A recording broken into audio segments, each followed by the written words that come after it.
A tooth affected by decay may lose part of its structure, including a corner of the tooth. A dental professional first evaluates the damaged tooth to determine whether restoration is appropriate. The amount of remaining healthy tooth structure helps determine the most appropriate treatment. If restoration is appropriate, the affected area is carefully prepared while preserving healthy tooth structure whenever possible. A tooth-colored restorative material may then be applied to rebuild the missing portion of the tooth.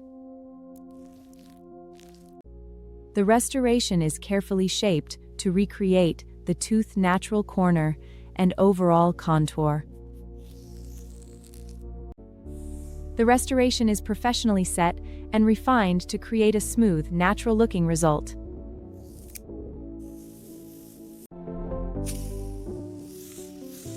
The completed restoration is polished and carefully checked for appearance and function.